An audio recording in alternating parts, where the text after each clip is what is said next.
Well, sweet. Let's get to it. So I'm here today with Larry Maloney. That's how you say it, right? Yep. Okay, cool. Exactly. I'd never said it out loud, so I was like, wait.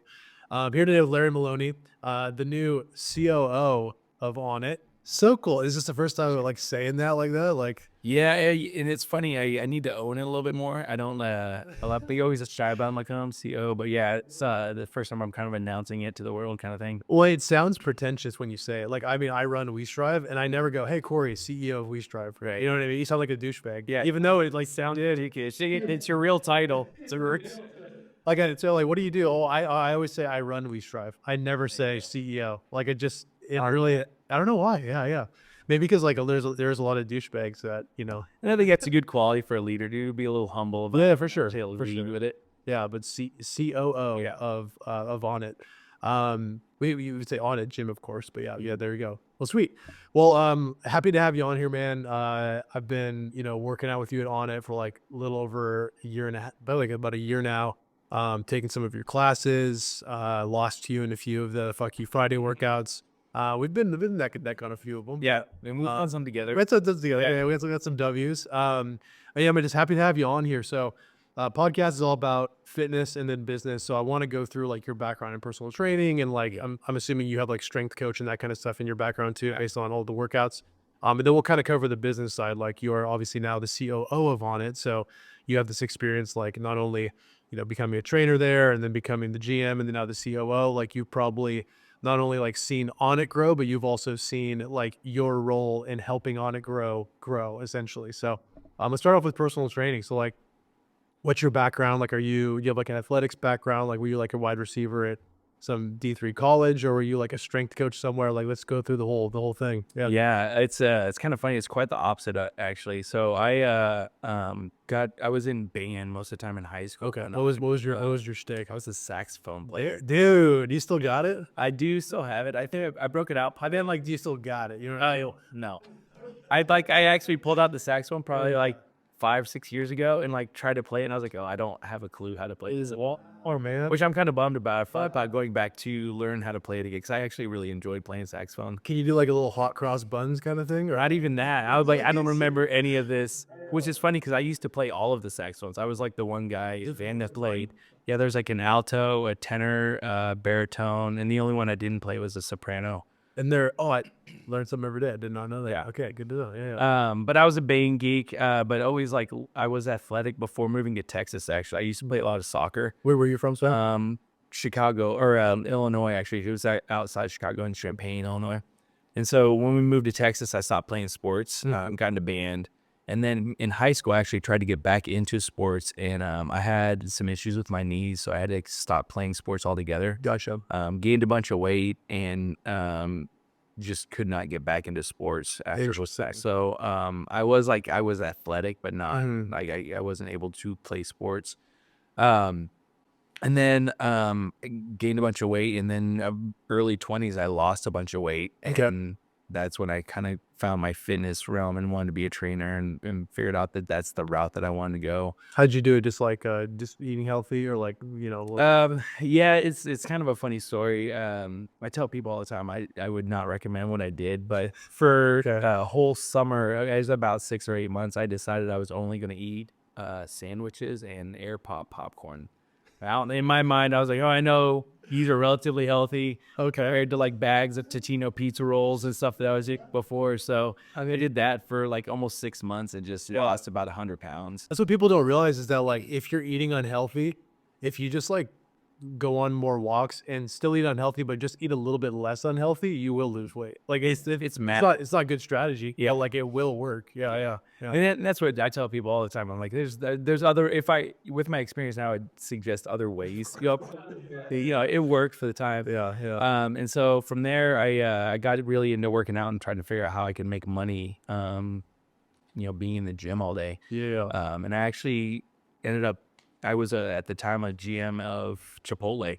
Oh, yeah. Years. Were those not sandwiches? Sorry, I'm gonna keep going. Yeah. So, yeah. I was it was Chipotle Mexican Grill. I was there kind of in the early-ish days there, and I was the GM. And actually quit that job sight unseen to go figure out how to be in a gym. And I actually started at the front desk, rolling towels, checking people in, before I even got into fitness and training people. So I just kind of started at the bottom and worked my way up from there. Very cool, man. Wait, what gym was that?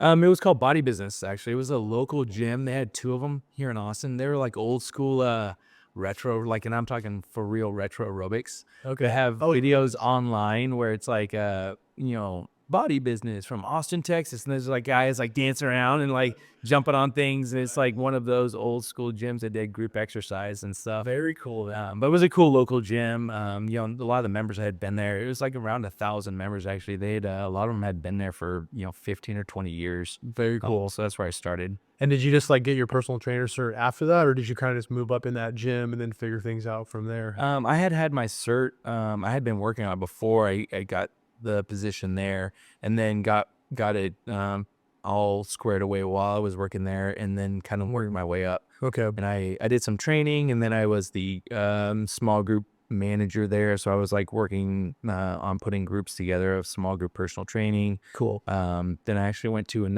their other gym to become the assistant general manager. And then came back to the original gym and took over as the GM of that space. Okay, cool. Kind of worked there for 6 years as the GM.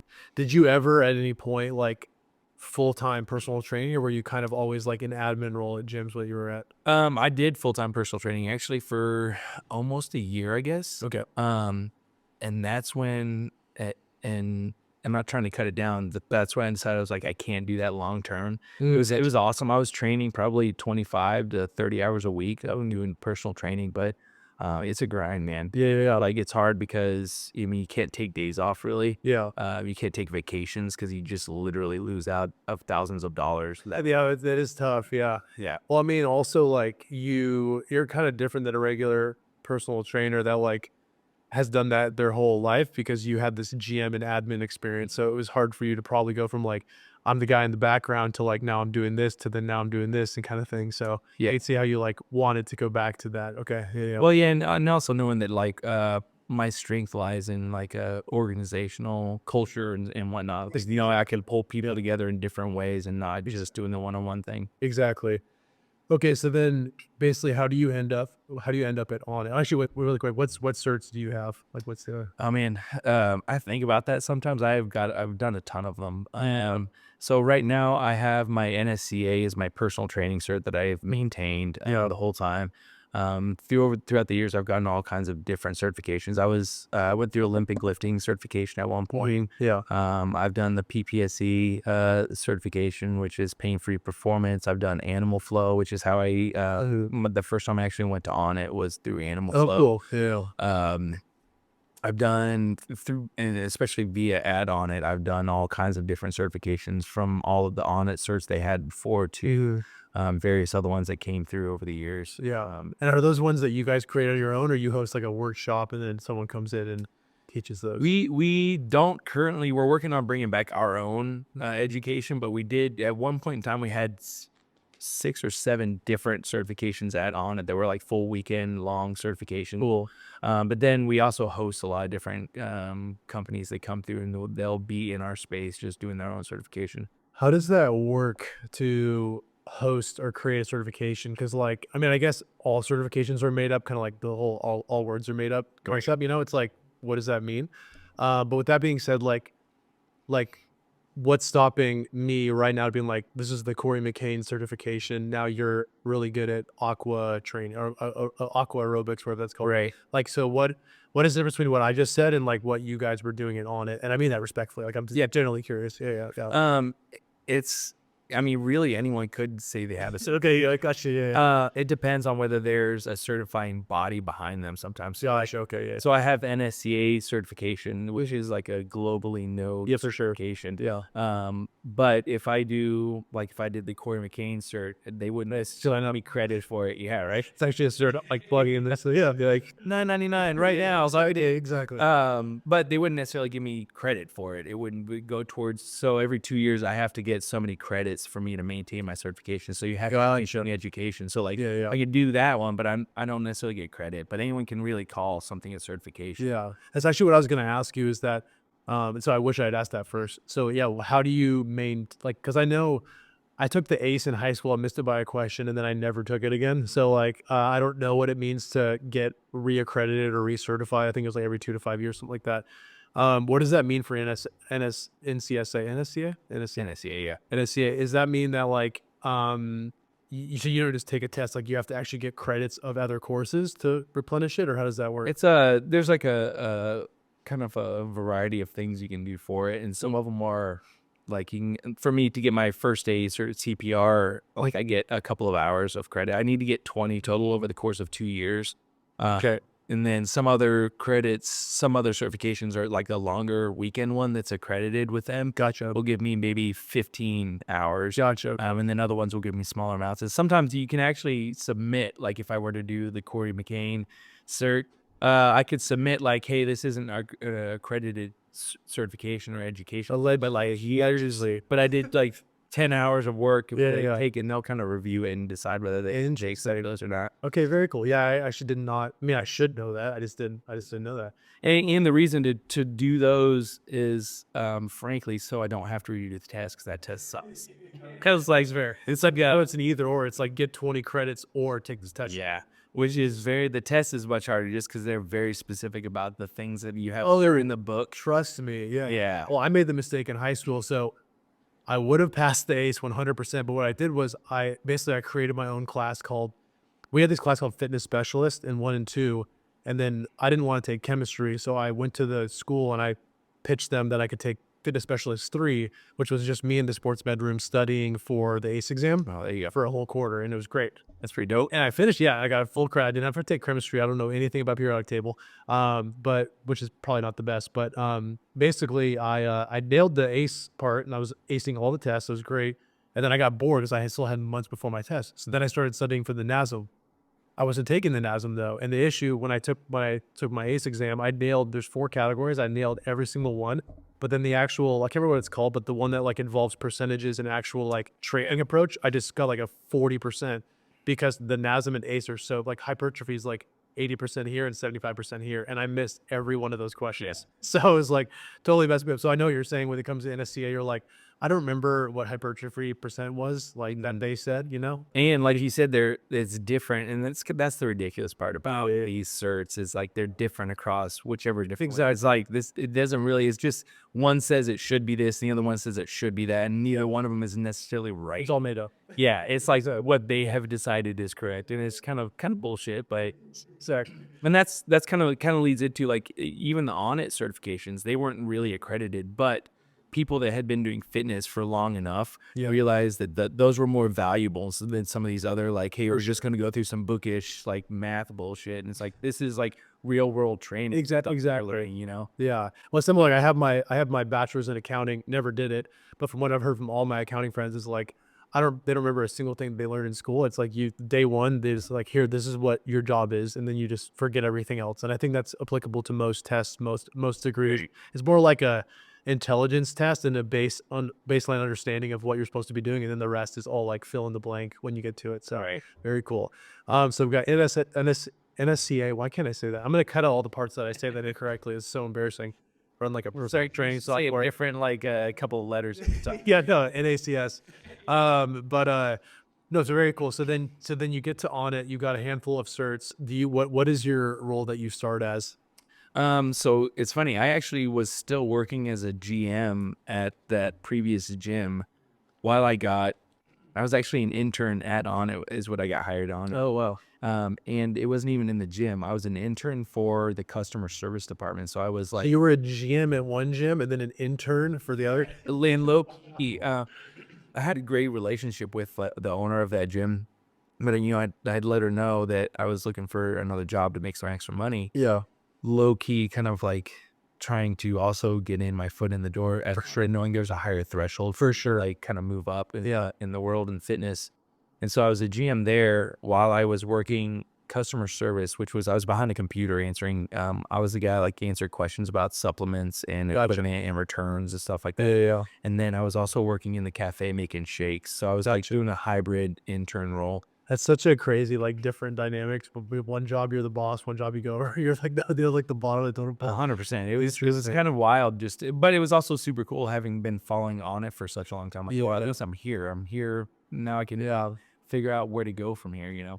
So people don't realize too is like companies do hire internally. So if you want to have like a top job at Onnit, like starting at the bottom is the easiest way to get there. I mean, this is a dumb example, but like I remember when I first moved to LA, like I had been a server before, but I wanted to be a server at like a nice restaurant, and they would only hire me as a busser, and I was like, screw that. And then I ended up driving for Uber, and I was like, Okay. you dumbass, if you had just worked as a busser for $6, you'd be making like 500 a night in tips. Yeah. It's just like you can start at the bottom somewhere, and if you're good at your job, they will move you up. Before we go to your next role at Onnit, can you kind of give a brief history? Because I know it, and I tell people it all the time because it's very confusing with the whole black swan thing and all this stuff. So like, can you give a brief history of like Onnit supplements, and then like the gym, the splitting, the 10th planet, the black swan, all that stuff? Yeah, so I don't know all of the specifics around it. That was a little bit before my time, but I know it started with the supplements with Aubrey, and so that was like kind of where they were leading from the front, and that's where in the early days it was like the Alpha Brain, and they were working on New Mood stuff like that. Yeah. And he was working out with Juan in his garage. Yeah. And so that Juan The was training. one's the OG, right? They were just like his buddy and Juan. I think Juan was working at Gold's at the time. Oh. So training at Gold's. And then him and Aubrey had been long-term friends. And so he was training him out of his garage. And once Aubrey acquired this warehouse space, he said, hey, I got a little bit extra space in here. Why don't we build out like a little gym? We could just work out here. Yeah. Kind of run some fitness business out of there. And during that time, I think Juan and his brother were working in the warehouse also. So they're like packing boxes as well as like Crazy, man. training, working out together. And Yeah, whatnot. yeah. And then from there, they got into like expanding the gym a little bit, and then they started getting into I think Aubrey was like interested into like maces and clubs and whatnot, Which is like Start your guys' doing thing, that. basically. I haven't seen that in any gym I mean, not in the world, but like any gym I've gone to, I've never seen like a mace or anything like that. Yeah, Like, it's very unique for even having you for any gym to have like even a couple of those. yeah, exactly. Maybe you might see like one in a corner, and you're just like it's like bit or something. Exactly. But yeah, that's he was interested in that, so I believe from my understanding is that they started getting into that and the training methodology with that, and then around that time they had a different gym manager come through from the East Coast. DeFranco was like a big powerlifting, I think strength-based gym on the East Coast. They brought him in. And I'm not sure exactly what happened with that, but he ended up leaving. And I think John Wolf came in at that time to help run the fitness side of things, especially because he had a proficiency with clubs and maces and whatnot. Gotcha. Yeah. Along with Shane. I'm not sure where Black Swan fit in there. I think they were a pre-existing company maybe that he had kind of bought into. Yeah. And during that time, Alpha Brain was started growing up, or Onnit Labs, like the supplements started blowing up with the affiliation with Joe Rogan and whatnot. So that helped, launch some of that. So the whole thing kept growing. And then as that was growing, the gym was getting bigger. They were expanding more space. And then it was they were using kind of the gym as like a marketing tool for the supplement company. And so they were doing these performance-based, kind of unique workouts that were help supporting promotion for the supplements themselves. Yeah. It's great content for sure. Yeah, and back in those early days too, I think they had like some pretty big star power come through the gym. Oh, for sure. I mean, I still do. I mean, like, what Lance Armstrong's there every morning, Yeah, it's like, it's been wild, and it's wild to get to be at the place where it's like I'm kind of used to it. Oh, for sure. Kennedy walked through the other day. It was like, hey, what's up, Larry? I'm like, it's wild to think about my life now sometimes, but occasionally I'll just be hanging out and like the fucking mountain walks in me. It was, oh my God, what's happening right now? But yeah, it's right now it's people kind of come like revolving door through there. They just kind of pop in.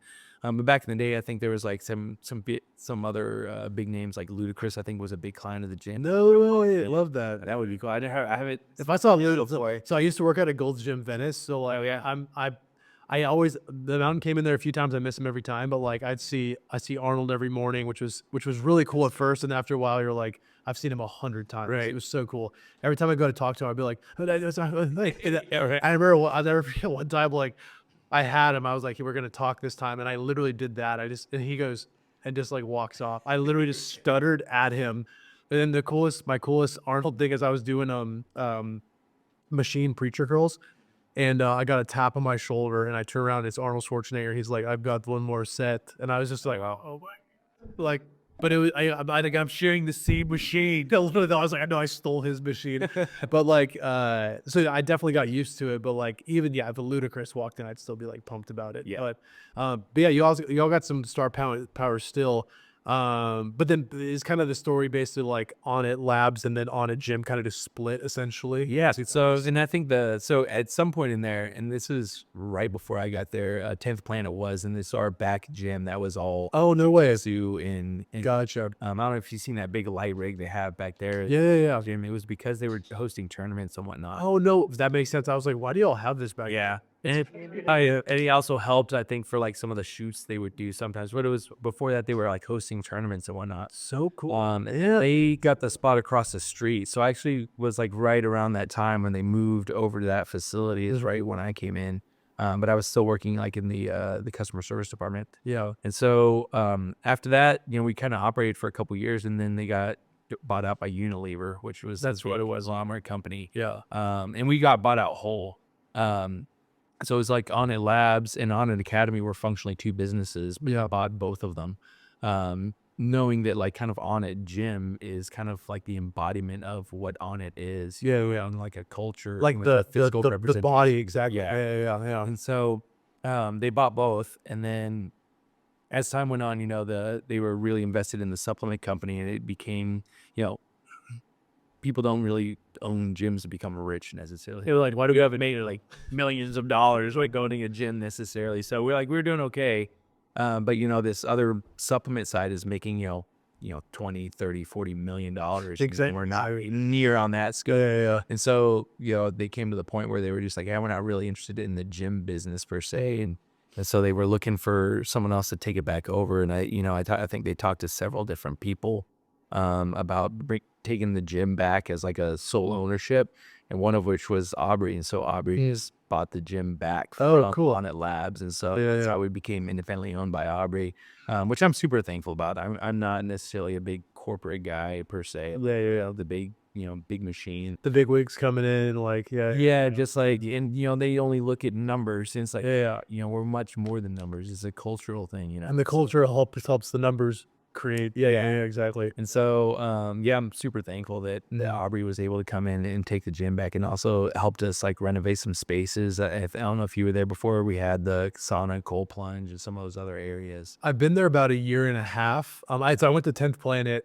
starting in 2021 for several years, but I never had made it over to Onnit until like October 2023. So I don't know if I was. So we renovated the year before. And so before where there's on the cold plunge one, that was two separate restrooms. So we knowing, and it's something I'd been asking for years. I was like, this is kind of seeing this trend of where fitness is going, and part of it is having sauna, cold plunges, recovery suite.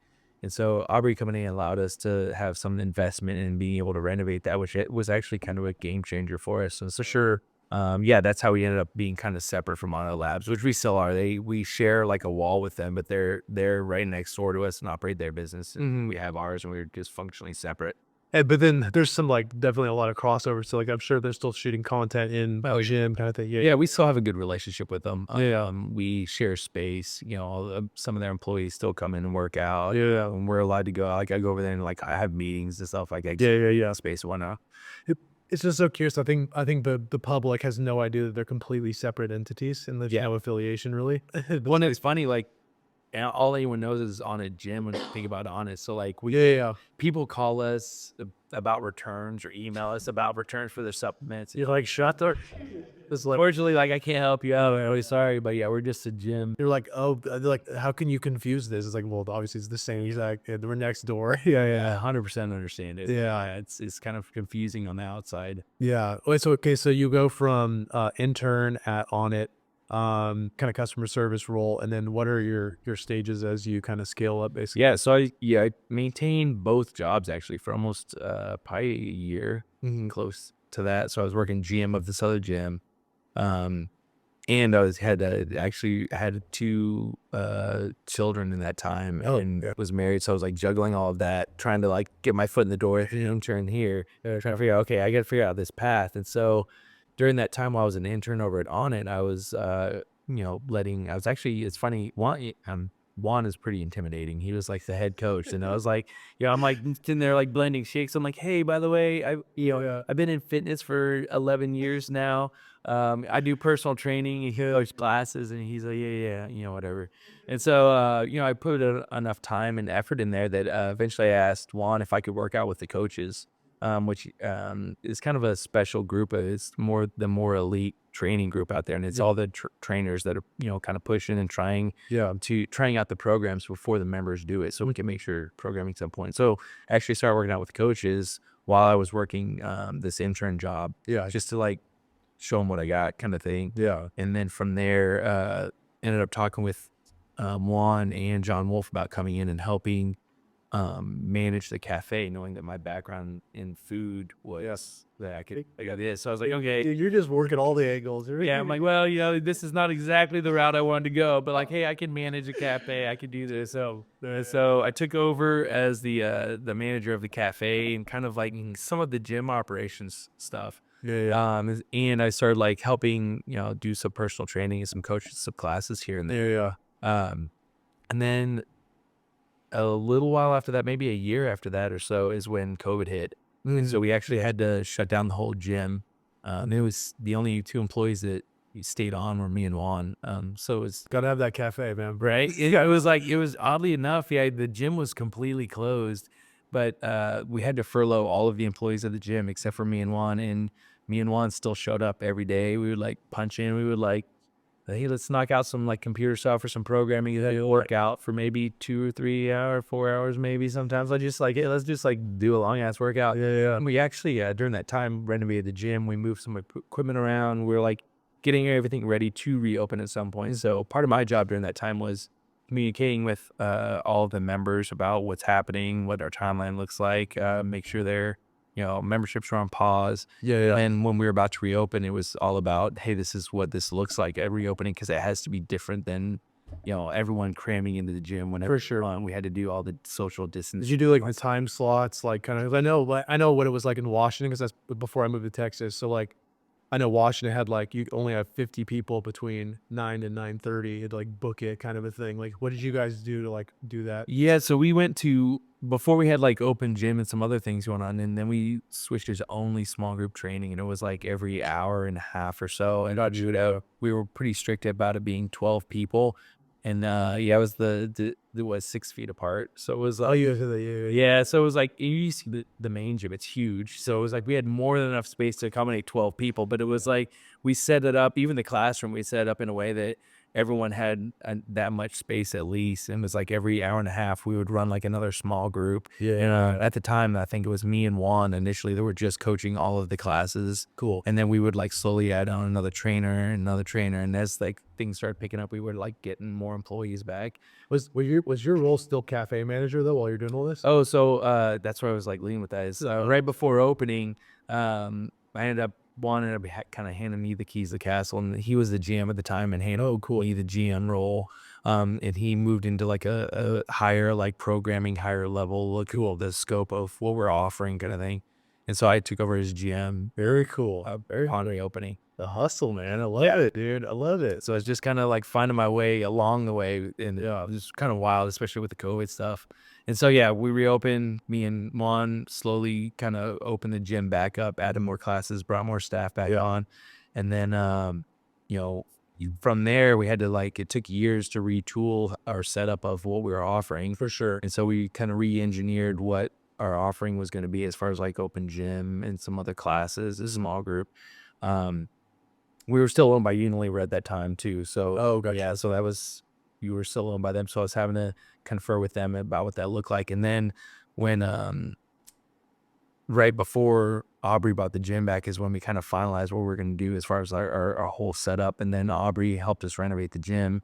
And that's when everything kind of blew up until, probably 2 years ago, the most amount of members we'd ever had was probably around like 250. Gotcha. We're pushing 800 now. Oh, wow. Okay. Yeah. So we kind of, the way we set it up was in a way they can all, we have several different, like 2 different levels of membership. Before that, there was like 8. There was like a platinum plus and like a bronze. So it's like stuff like that. It's like all over the place. But now it's a relatively simple format. But we're pushing 800 members now.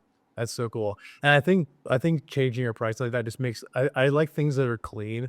Mm. Like I hate going to a restaurant. I'm like, Jesus Christ. I'm like, why is there so many pages? Like, give me a page or two, make it clean. So like having to, I mean, honestly, like I'm frozen right now because I'm traveling around, but Yeah. I like it. You guys have your base price, then you have the class price, and it's like with the base price, you can get a little taste of like the FU Friday workouts and that kind of stuff and the Saturday open workouts. But besides that, it's like you get what you want with either package kind of Yeah. thing. It's just clean. So Yeah, very and it's funny, like, it's funny you see that even, taking over the cafe at the time. So my background was at Chipotle, which is like, it's very easy menus, like you take A, B, C, or D. When I had come on board, there was like a million different shakes and a million different sizes and a million different offerings. I was like, we're gonna whittle this down to like, should be able to get this. And like, 2 seconds, understand I want that, Yeah, you know? exactly. And so, and I'm a big fan of making it simple. Like, you don't want to have to overthink anything, you know? Yeah. Well, no, that's also when it comes to your programming, not necessarily yours, but like the whole gyms. So that's what I want to touch on too is like, how do you guys program? Because like you talked about like one full time, well, he did more stuff too, like becoming the programming liaison essentially. And then I'm personally, no one listening knows, but like I personally have experienced not no one listening, people listening have been on it, but like people that haven't been on it haven't experienced what it's like. It's incredible. Like I've done CrossFit in the past, which is the only thing I could possibly like relate it to. Hmm. I guess you could kind of relate it to like a gym's small group training, but it's really not like that. It's like a completely because a small group training class is typically going to be like, all right, we're doing burpees and sit ups today, and it's not really like that well thought about. It's like probably the coach thought of it that morning, and it's just kind of like added to the board, and then they forgot about it. Whereas you guys create this like, you guys have like meetings about like what. Actually, can you tell it? Yeah. No, I was making it up. Like, I Yeah, don't know. it's kind of evolved over the years, and so like when I came on board before, there was like a minimal amount of small groups that were happening, and then we had a bunch of coaches that were doing their own programming, Yeah. and so which is kind of cool to an extent when a coach gets to do their own programming, but it's also very dependent on whether that's good programming or not. For sure. So like, and I've seen it happen before where someone's like, and kind of a good trainer, but they're a bad programmer. And so like they'll put random workouts together. You're like, this is so random. We just like did 5 movements that don't make sense. And so what we ended up doing was trying to expand that small group model. I'm like, okay, let's like manage this for people and make this well thought out so that everyone's on the same page for several reasons. One, the coaches will be on the same page. So we need people that are smart enough to be able to deliver a really good program. And then 2, let's make a program that most of the community is going to follow, which is going to build more community because they're all doing something, which is what CrossFit did well. It's like everyone's doing the same workout. So it's like, hey, what'd you get on this time? Well, I got this, Yeah. That being said, it was dependent on what CrossFit facility and who was programming it. Some of them were random and made no sense. And they were destroying people's bags. Yeah. Okay. People were getting fucked up left and right. But like, the community was like, this is awesome because we're all getting fucked up together, So we moved to that kind of model, and we get compared to CrossFit a lot, and mostly because of the intensity of our training. But ours are sure way more well thought out in my opinion. It's in a similar bucket, I would say. Like it's way better, but it is when you take a bodybuilding workout and then a CrossFit workout, you're going to be way more on the CrossFit side if you're going to look at it simply like that. 100%. Yeah. Yeah, and like people who aren't necessarily into fitness from the outside in may not know the difference. For sure, our difference is we have a full-on training methodology, which is like you've done our warm-ups where we spend a lot of time warming up. So we do a decompression. We kind of break the workouts into several different blocks. There's usually like a strength block, and there's an accessory block, and then there's like a conditioning block or some variation of those things. And so what we do right now is like me, Juan, and Carlisle, who's our training manager. We all sit in a room for an hour or 2, and we actually whiteboard it all down. Like, okay, if this next program comes up in 4 weeks, what's the theme of this one? And it depends on the time of year, whether it's like physique based. Sometimes it is bodybuilding style stuff, or like during the winter, we might do strength based, or we might do conditioning based, knowing that there's a high rocks workout coming up sooner. Yeah. I'd like to clarify really quick though. What do you mean by this program? Is like every one of your small groups follow the same thing, or is that like there is a, because maybe I don't know this, like is there like a program that like you could like, can you explain what that, I'm not really sure what that means. Yeah, so in that small group, within small groups, so everybody in small group program is doing the same workouts. There's a 3 day split. Okay, Yeah, it's a 3 day split. So like everyone on Monday and Tuesday does the exact same no workout. matter what time of day. It's like, Yeah. so if you join, does it have a name or is this called small group training? Just small group personal training. Interesting. Yeah. I didn't know that. Cool. And so yeah, so and that's kind of the cool part about it, is like it's a very flexible model. So like if you can come at 5 a.m. on Monday, or you can come at 12 p.m. on Monday, and it's the same workout. So it's flexible. So Monday, Tuesdays workout A, Wednesday, Thursdays workout B, and Friday, Saturdays workout C. Very. So like if you can come, if ideally people work out on like maybe Monday, Wednesday, Friday split, or Tuesday, Thursday, Saturday, but sometimes it has to be Monday, Tuesday, or Tuesday, Wednesday, or something like that. So you can kind of mess around with how and when you're working out. Yeah. So the way we have it set up is that every 8 weeks or so, we switch up that program is. And so that's us deciding, okay, what is the emphasis of this program? What's the assessment that we're going to do for this program? Sometimes it's conditioning based, so we're going to do a 2K row for time. Yeah. Or we're going to do a mile run for time. Sometimes it's strength based. So we're going to do, hey, let's do 5 rep max back squats. But for over the course of that 8 weeks, we're going to be working towards you progressing through that. So like week over week, we might be adding sets or reps to the program so you can get stronger, get more reps in. If it's conditioning based, we might be leading up, building your time splits on rowing. So by the end of it, you can get a better 2K row. And is that what's on the whiteboard when I go into the gym? Is that okay? I never bothered to ask, but I was like, what is all this shit on the whiteboard? But that, yes, it's the, okay, gotcha. Yeah. Yeah, that's us writing the workouts down so that people can see them visually. And all of our members, a small group, we get access to a very good app as well, so they can track all their Very cool there.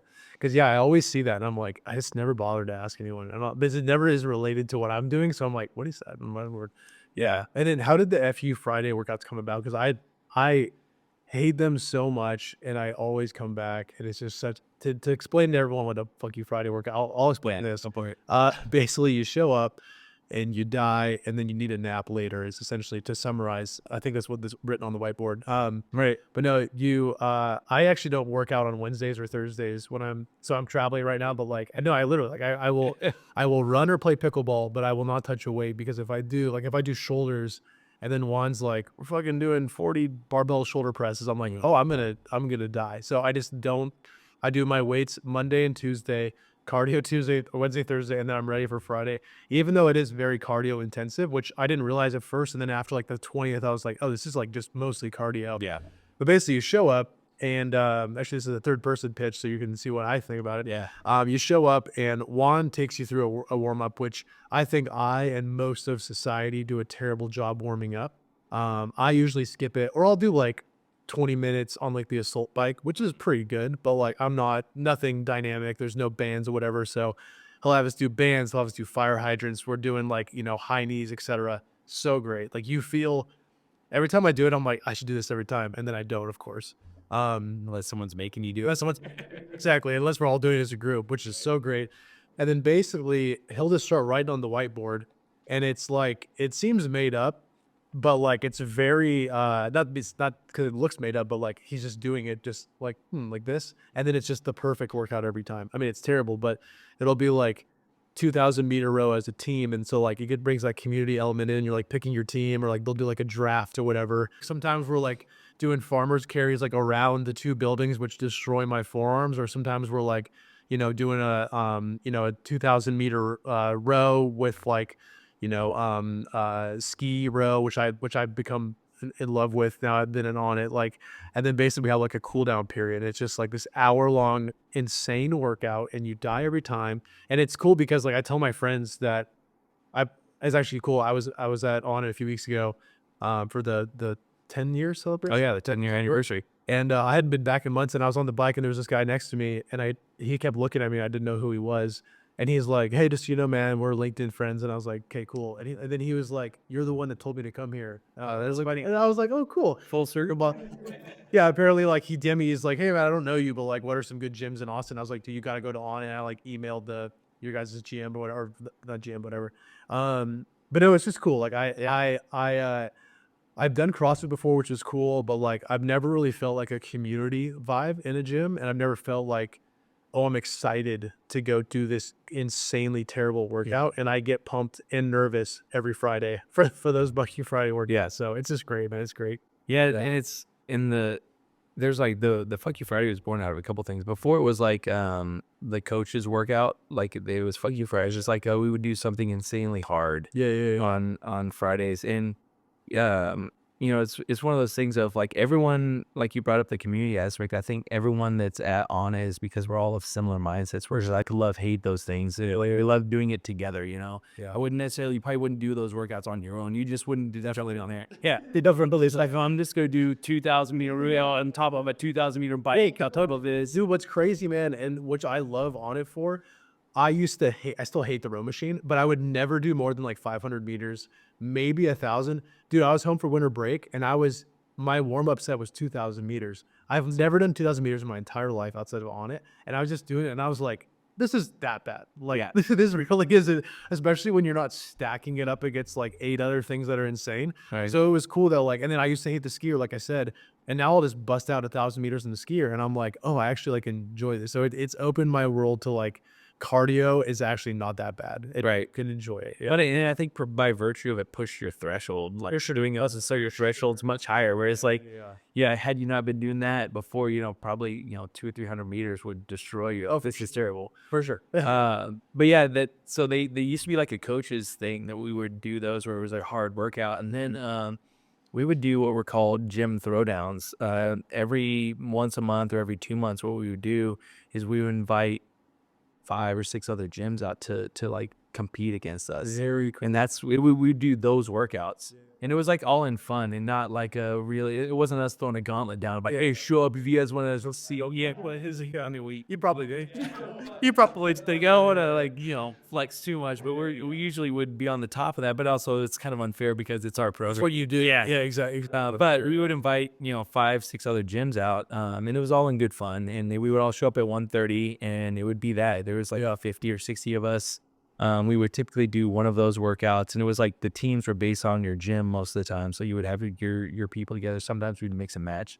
And then afterwards, we'd get destroyed, and then we'd usually go out for happy hour and and like hang out at work. And it was like, all in good fun. And I think one of the reasons we had started doing that in the past was that, Onnit had this reputation of like, yeah, they're so badass, they're too hardcore. And like, it's like people didn't want to come into the gym. It's like, let's start getting people in the gym and like training together. Yeah. Which all of us that are there are those types of people like, hey, let's all just work out and crush ourselves together. And love it and hate it. Exactly. Yeah. So that's how the Fuck You Friday was born, is we were doing those already. And then probably about 2 years ago, or a year and a half ago, I guess, Juan was like, hey, we should just make this an official class. Yeah. And so before it was like this kind of private behind the scenes. Yeah. And some members got invited, but it was like, hey, we wanted to make sure you were, be able to perform in the way you weren't going to die with us necessarily. And so it was like a special invite. And then we were like, hey, it seems like so many people want to do this. We might as well put it on the class of the schedule. So now like anybody can show up. And like some people, I've seen people walk in before and they're like, I've never been here before. What's this class like? I'm like, oh, brother, this is like the wrong one to come in and tear. But like, I've been to those classes. I'm in those classes when like someone will, they'll walk in, they'll be like, hey guys, I'm new here. And I'm like, oh dude, you are just, you're right to the deep end. No, like, dude. And then they'll get done and they look like, I mean, I look dead, but they look like they're actually deceased. And I'm like, dude, you just should not have come to this class.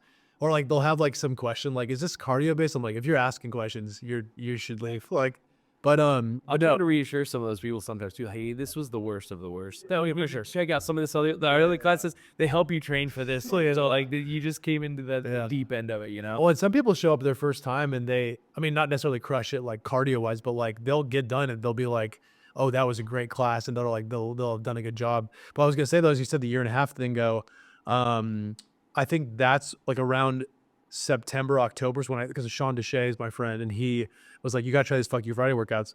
And low key, I mean, I'm a startup founder, so I'm always trying to find a deal. Those were free to the public. So I would just get free on it workouts every Friday. And then I think after a while, you guys were like, all right. Yeah. This is it. We were like building it up, and it was like this huge community free workout, and it got so big that we were like, okay, we can't free. Yes. You know, one day it was not free, and I was like, okay, I got to sign up. Yeah. Now I'm a member, which is so great. Yeah, it's like the way a drug dealer does it, right? We give you a double ones for free. It's like, well, you're like, well, now I can't not have it. It worked, dude. I was like, I literally got a whole ass membership specifically so I could do. I mean, the rest, everything else is great too, but I was like, I gotta have this fucking Friday. Yeah. I can't not do it. That's awesome. Oh, it's so great, man. So what's up? I know we're like kind of getting up on time here, but like, what are some next moves for Onnit? Like, you guys are doing so many things. We got 10-year anniversary just finished. Just redid all of the saunas, which looks so great. The whole bathroom situation. You guys got the outdoor area now.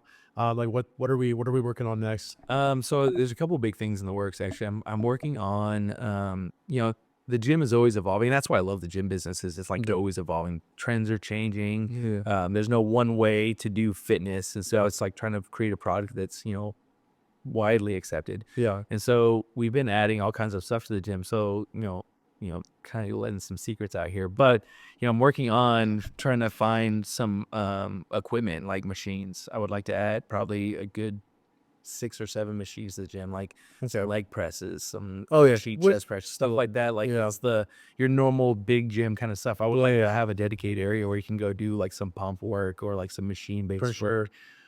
Space is pretty limited. Like, yeah, there's some corners in that back gym that you could toss them into. Yeah, we're playing around with like some re-engineering of what the spaces look like. On top of that, we are currently, I just had a meeting yesterday. Again, these are things that aren't necessarily to the public yet.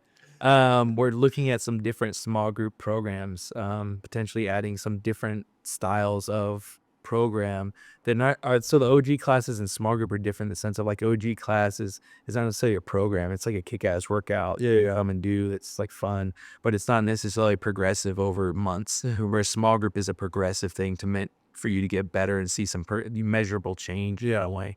And so we're looking at some different types of programs. One, we're trying to lean into high rocks. That's a big thing within the gym right now. Are you good? Have you done one yet? Or you? I did this last one in Dallas. How'd that go? It was honestly, I was dreading it. Yeah. I was like really stressing. My girlfriend was like, you seem like you're super stressed about this. I was like, man, because I used to compete a lot in fitness stuff. I was like, I haven't done this in a long time. I'm really like nervous about this. And I don't like running. It's mostly running. Yeah, it's a lot of running. And I was partners with Carlisle and we crushed it. I think I got in an hour and 9 minutes, I think, something like that. I don't know what that means. I mean, it's a hard work. It ends up being like a 10K run. It's with a bunch of other stuff. I just don't know what's a good. I mean, I'm sure that's. Oh yeah. Yeah. I think some like a lot of people are shooting for like an hour, sub hour, which I think is insane. It was in fast. Yeah. I think he'll run marathons in sub 3 or what is it? Yeah. Or whatever It's like whatever the pace. Mostly it's about the running, but so that's a big thing within the community. I think we have 40 people going to Houston. Very cool. In March. I want to do one too, but I mean, I'm traveling around. I'm trying to get it's literally impossible to do an Onnit workout not an Onnit. So like when I did that FU Friday workout for the 10th anniversary, it wasn't a Friday, whatever, but I just died, man. I was like, this is not what I've been doing. Time off. Yeah, like I can't be over like doing an Onnit workout, right? This like $5 random gym, you know what I mean? So I want to do it. Do you want to do one solo eventually? Sorry to interrupt, but I think so. I like the idea of doing the doubles first and like splitting up. You have to do all of the running, but you can just split up the other things. Yeah. But I would like to do it because I did like it. I liking it so much. Yeah. I think I'm gonna like it too. Yeah, and it's funny. Like a lot of people, I think it's like that drug thing where you're doing like, oh, this is. I was excited talking about it. Yeah. I was like, well, because the only thing I'm dreading because I think I would crush it solo, but the only thing I think would absolutely break me as a human being would be the last 2, which I think are lunges and wall balls. Yeah. The wall balls, because like people that haven't done a lot of wall balls, you don't understand what happens to your quads. Yeah. Later in it. And it's at the very end. It's at the end. It's like literally the last thing you do. Yeah, exactly. You're done. I saw that and I was like, all right, man, I might not do this actually. Yeah. Like, it's that because your quads start to like not be able to lift. Like you just physically cannot. Oh, yes. That was and it was worse, and it's not even a heavy wall ball, but that was one of the ones that someone was like, oh, it's worse than you think it's going to be, and I was like, oh, it was worse than I was. There's no way it's worse than I think. I think it's going to be the worst. Like a way to get the lunges weren't as bad as I thought they were going to be, but lunges can power through. Do you guys keep moving? Yeah, you just keep more momentum. Yeah. This is just like, oh my god, yeah. But it was fun. I think you should for sure do. I think that we had I think 40 or 50 to go to Dallas. And right now we have 33, I think, signed up going to Houston. So I think it's going to be a big thing. So that's one of the small groups we're actually actively putting together is like, Very cool. we have a class for it now. It's like a big group class, but Yeah. we're going to work on like, here's progressive training of how to get better at high rocks. Super cool. And then we're also looking at potentially adding a physique-based small group, so more like pump-based. Like, hey, this is all body recount pump work, and not necessarily. There's some strength work in there, but it's going to be more about, hey, let's like work on these specific body parts, and like everyone wants to look good is part of why you go to the gym, and so it's going to be more of that. Whereas our small group program in general will still have that one. Yeah. That one changes every 8 weeks or so. It involves a little bit of all of these things. So people like it because it is more variable, more variety in it. Yeah. But then if you want to, you can go to these other small groups. So that's one of the things we're looking at adding. And then big goal for myself and for the community and for the gym is to open a second one. So by the end of the year, we would like to at least have a location nailed down, if not starting to build one out. Would that be in Austin, or where would that be at? Yeah, so the idea for right now is to build one in North Austin. So Say the only yeah. yeah, we funny enough, we have a lot of people that do drive 40 minutes to come to the gym, 45 minutes to come train. So out that way, I think would be a good place, and more so for myself as the operations person, like I want to make sure that we can replicate this well in a way that replicates the actual community and not just like a gym that's opening that there's Not like a shotgun office kind of. yeah, I want to make sure, hey, like I want to try to take what we've bottled up in a really awesome way and do it again. Yeah. And then if that goes well, the next idea is probably heading out to Miami-ish area. Oh, cool. Yeah. Have a space out there. But like I said, I want to have like some hands-on here in Austin, then I can bounce back and forth between and manage on that level before we go across states and see if we can do it again. When you open up a second one, are you guys, I mean, is the plan to just boom second on it, or is it more like let's do a smaller gym that then can grow into a bigger gym, or is it just kind of like we're all in kind of thing? We're playing around with both, to be honest. Like our footprint at the gym right now is pretty large. We have 4 different gyms. I mean, the main gym, the classroom, sports performance, and then we have the outside area. Basketball courts. And basketball courts, yeah, so 5, yeah. And so it's trying to figure out, I don't think we can do it on that scale necessarily. So that was one thought is like, hey, let's go maybe find this place that has 3 spaces and we can figure out how this moves, what kind of offering in groups and small groups and open gym we have. And then another thought is to have like a main gym and then have these smaller satellite gyms that are just small group. There's no open gym. It's just like you're just coming in and doing small group or OG classes, but they're like one membership. Yeah. So in those, I think it'd be kind of cool. We would still need a pretty sizable footprint to have racks and turf and machines. Yeah. But it's like you just come in and get the coaching from our small group coaches, and they put you through this progressive workout. Yeah. So it's kind of 2 different thoughts. We're still trying to weigh out which one makes more sense. That's kind of what I was thinking, Juve, is like that way it's also like a lot less financial risk for you guys. And then it's also like community, like a little stabilization kind of thing where you can just drop there. Okay, are we overwhelmed with people? Cool, now let's make it bigger. Yeah. I feel like that's And and a third option that I had kind of thrown out there, that we'll see if it works, is having your one main gym, like our Onnit, the gym that we have now, and then put these little satellite gyms around it. So it's like, hey, you get access to this gym with open gym and stuff like that, but with your membership, you get access to all of these other smaller places that have small group training and whatnot. So if you want to just go for classes, you can go to this anytime, but then you can pop in for here for recovery, sauna, cold plunge, open gym.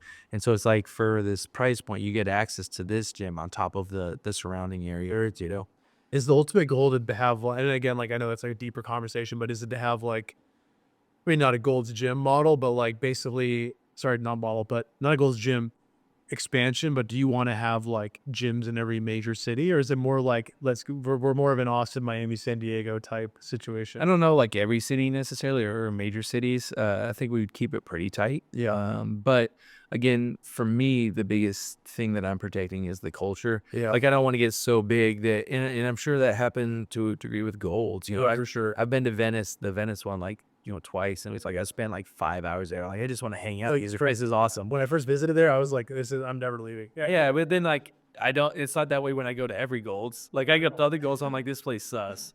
No, I'm like, Customer service guys like on his phone. Yeah. 100%. So like that's what I want to protect, is like I don't want it to be like that, to where there's people just kind of brush off, oh yeah, there's not a gym over there. Those guys are crazy. They train crazy. I want it to be like what our gym is, where it's like this tight-knit community of people that are very like-minded, that may not are all training the same way or doing the same thing, but they all appreciate each other and support each other in the way of whatever they're doing. For sure.